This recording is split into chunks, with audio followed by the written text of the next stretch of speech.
Hello and welcome! Today we're in the Tromp. It's the tier 10 Dutch Airstrike destroyer, and her airstrike got buffed in the latest patch.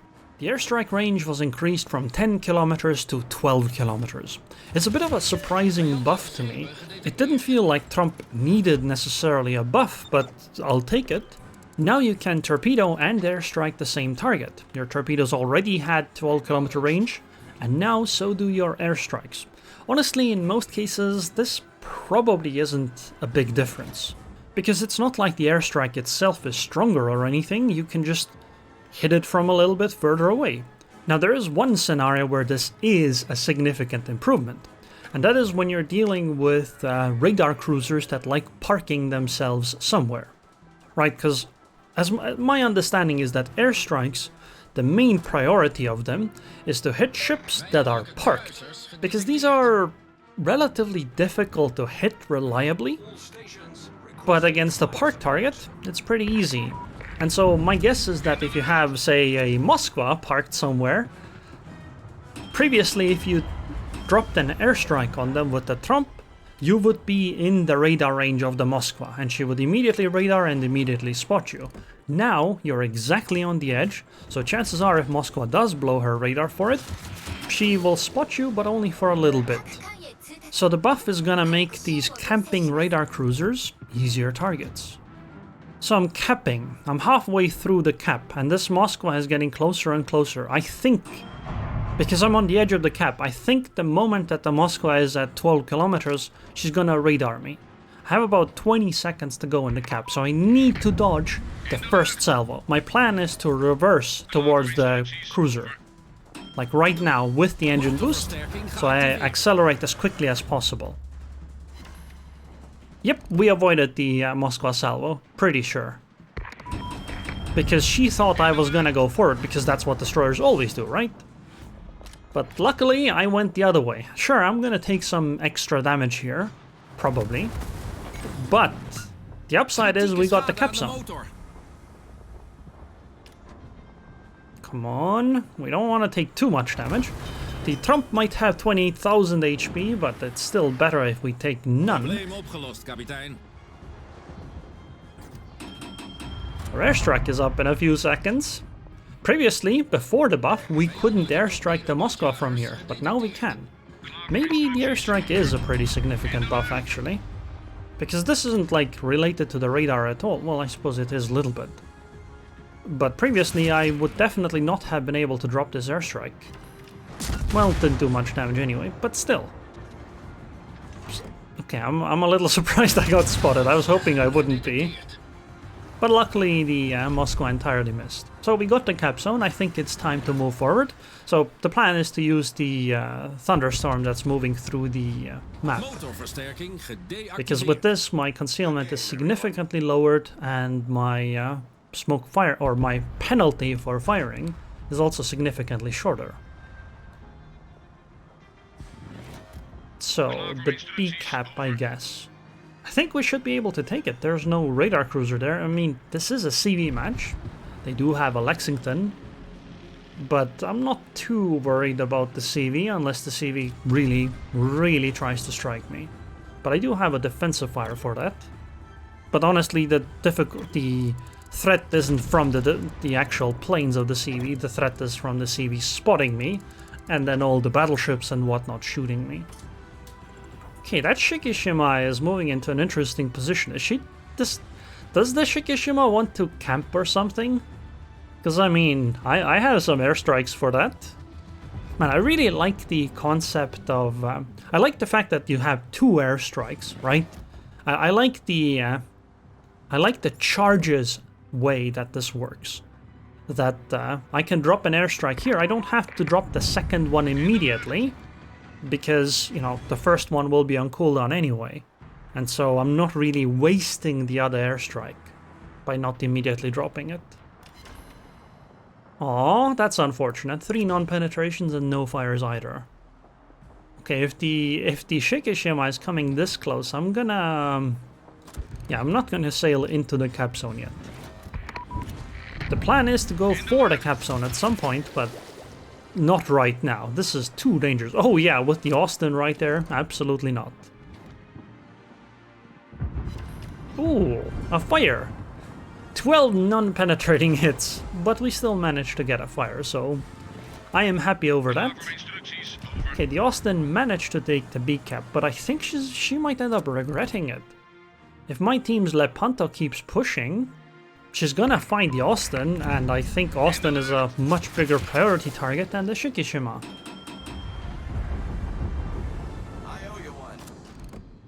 Oh, that looks like a perfect airstrike. Oh, double fire, nice.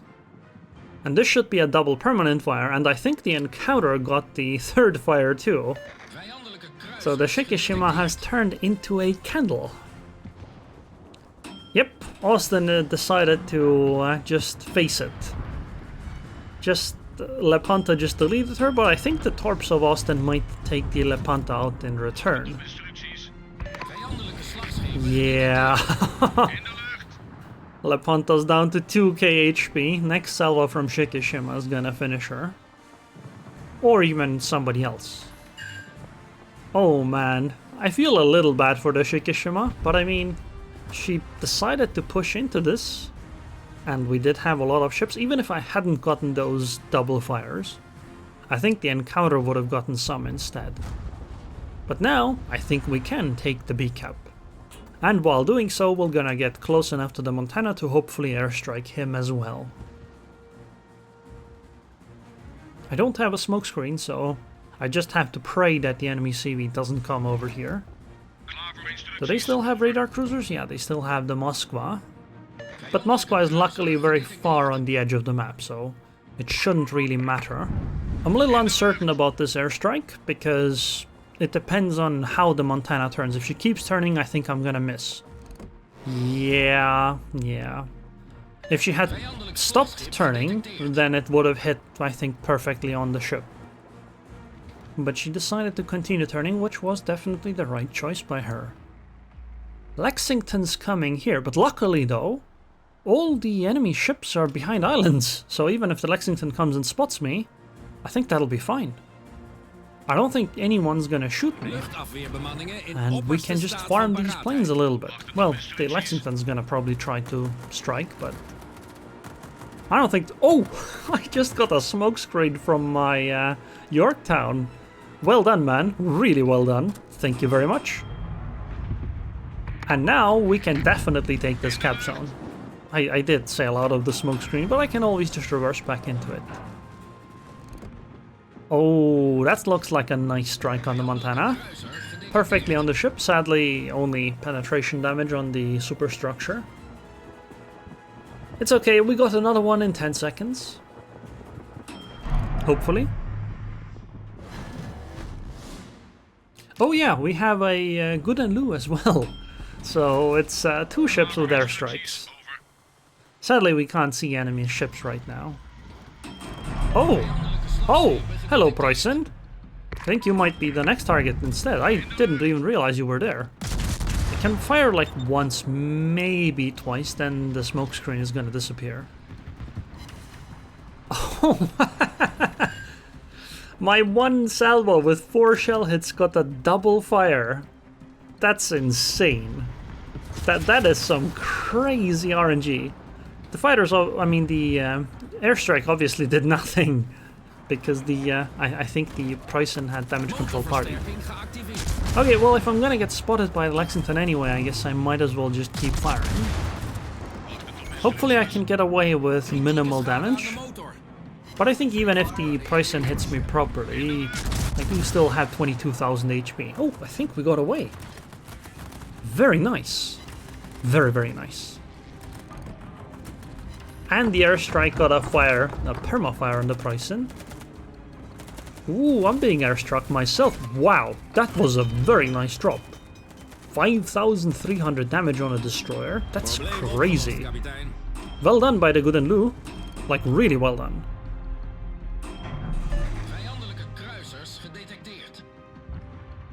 Okay, well, we are safe though, and we have the C and B caps now. So all we really have to do is just wait. And considering we only have 6 ships and the enemy has 7 or 8? 8. It means that we definitely need to be safer right now, especially near the beak cap. I think the Yamato pushing into the Moskva is perfectly fine. The sooner the Yamato finishes off that Moskva, the sooner she can join the rest of us. But the rest of us really should be trying to just be defensive and, you know, try to keep the enemy from taking the cap zones. Because they definitely have a numerical advantage right now. Our Yorktown is in a very nice position though. Look at that. Look at how far ahead that Yorktown is. I like how me and the Montana are basically both sitting here just waiting. I mean, I could just airstrike fine from here. In a normal destroyer, I really feel compelled to like change my position somehow to go and try to torp someone. But right now, I think airstrikes are perfectly acceptable. Especially since I get to help my Montana a little bit with some anti-air. But it is probably a good idea to go into a position to actually strike or torp enemy ships. I am a little... It feels a little unusual because I don't play the Tromp that much. And usually when a destroyer is at half HP, I always think, okay, well now I'm relatively low HP and I should probably take care, but I have 17,000 HP. Also, I tell the Yorktown that she should try to probably get further away. Because, well, if the Good and Lu and the Montana keep pushing, they're just gonna surface spot the Yorktown. And I think we really need this Yorktown's power. That guy has been playing really well. Like, he gives a smoke screen, he drops decently, just plays well. I think the Montana is gonna turn in. Actually, maybe that's wrong. Maybe the Montana will turn the other way because, you know, she might be fighting the Vermont. Well, worried about being shot at by the Vermont, that is. Man, the Trump's torpedoes do feel a little weak though. 3 torps each side? Yeah. You kind of want a little more, but then again, you have the airstrikes already, so the torps have to be somewhat weaker.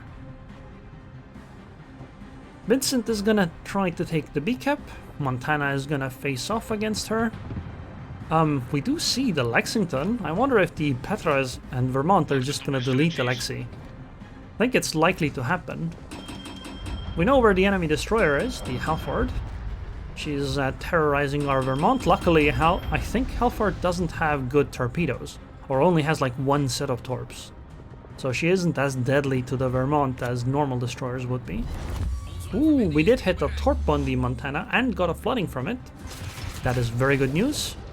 Sadly, our Montana lost against the St. Vincent. Well, the Vincent wasn't alone. The Preußen really helped her. So now the fight is over the B-cap. Luckily, I think our Yorktown is gonna get away. And I think it's all thanks to the Vermont, really. Without that Vermont, I think the Montana would have kept sailing in the Yorktown's direction. Sadly, the Montana does take out the Vermont. But I think Montana is gonna go down somewhat soon herself. I'm gonna target the Vincent rather than the Montana because I'm pretty sure the Petrov can just delete the Montana. Yep, there it is. Ooh, nice engine you got there, Vincent. Never mind. Anyway, I think I'm just gonna use my guns on the Vincent. Yep, she just fired her guns, so I can freely shoot. She won't be able to shoot for like 20 seconds. I'm just gonna accelerate forward, get behind the island when she is able to do return fire, and hopefully we get to sink the Vincent, because if we don't do enough damage now, she might just get a super heal off. Okay, excellent. And now it's 4 versus 3. We have the numbers advantage. I can just keep airstriking the Good and Lu at this point, I think, since there is the enemy doesn't have a CV anymore. So it's entirely just fighting the cruiser. I could also go for the A-cap, or potentially go after the Halford, but I think we're in a significantly commanding position that I don't think either of those really matter. I mean, we're gonna win by points in 2 minutes. Okay, the Lexington actually still is around with planes, so that's That's something. No, that's not Lexington. That's the Halford. Yeah, I forgot. Oh man, I definitely have to fight the Halford, because if I don't, what if she flies around with her planes, spots me, and then the Good and Lu kills me? That would be terrible, because our Petra is pretty low, and our Yamato is still stuck right there where she fought the Moskva like 5 or 10 minutes ago. And there seems to be a Preußen pushing on her position. So getting rid of the final plane ship, the Halford, is very important, because she could give valuable spotting to the Good and Lu. Of course, meanwhile, we can just airstrike the Good and Lu while trying to find the Halford. Nice, double fire. Sadly, the Petra paid the price. And our Yorktown find the Halford. I don't want to engage the Halford though. I want to only engage her if she actually spots my ship. Because if I do it that way, then the Halford doesn't have time to like turn around and run or anything. It also puts me further away from the Good and Lu, so she's less likely to actually kill me with guns. This is another strike that wouldn't have been properly possible without the buff. So I think the buff actually was pretty significant. Hello Halford, I see you're half HP. Well, you were half HP, now you're a quarter Ford. Well, or dead Ford, I guess. Okay, now we just gotta wait until... Oh, she did actually launch the planes. Okay, so she can still spot me for a while. Luckily though, these planes tend to be pretty weak against anti-air. And, well, my defensive fire is pretty powerful. Maybe. Maybe not. She did make a mistake by doing that drop though. She should have just kept flying the planes around. Just keep spotting me for the Good and Lu, because this Good and Lu seems to be very good at the game. But I mean, now that she has no spotting anymore, she has no chance of ever sinking me. Right, there is absolutely no way that the Good and Lu can find me. The only way is if I mess up and get within 6 kilometers, but that's obviously not gonna happen. Okay, we got a fire. I guess now the Good and Lu learns what it feels like for other ships to play against her. Oh, our Yamato actually sank to the Preußen. I'm surprised by that. But I mean, it is what it is, right? It doesn't really matter. Game ends in a minute. I wonder if we can kill the Good and Lu in that time. Double fire. I am very tempted to fire again, but obviously that is a bad idea. While the Good and Lu might be relatively low HP, she is still a heavy cruiser and could like whip out a heal or something at some point. Not to mention, she tends to deal a lot more damage with her guns. She is turning in. I mean, if I lose my ship, we should still win, right? As long as the Yorktown survives. So maybe, you know, it's okay to shoot. Yep, let's do that. Especially since her guns were looking in some random direction instead. Yeah, I could have even done this in open water. I kind of wish I hadn't sailed behind the island at this point. Would have gotten some more damage off. But we win. Man. I'm really feeling the airstrike buff on the Tromp. I am also glad that Tromp isn't super popular, because this would be really annoying to play against. Like, really, really annoying. Multiple Tromps, it's an absolute nightmare. Single one is probably okay, because you can reposition and have them annoy someone else. We did 162,000 damage. We got a Wither. We got 206 bomb hits. We capped 2 bases, shut down a bunch of planes. And number 2 in XP, 2,106. Yorktown absolutely deserves that compliment. He played really well. So did the Petro and the Vermont. And yeah, my team was really good. Well, not everyone, but most of them. And this Good and Lu obviously played really well too. So he gets a compliment too. So, my guns did 16,000 damage, my torpedoes did 13,000 damage, and my airstrikes did 132,000 damage. Okay, actually, that's not true. My guns actually got the double fire on that Preußen with that one salvo, remember? So technically, probably something like 20,000 of this fire damage actually belongs to the guns. Still, it is pretty funny to look at this and be like, yeah, my torps and main guns did 30k damage, and my airstrikes did the other 130k damage. So anyways, I hope you guys enjoyed this video. I would like to thank the patrons on Patreon. Thank you very much for your continued support, and I hope I'll see you guys next time.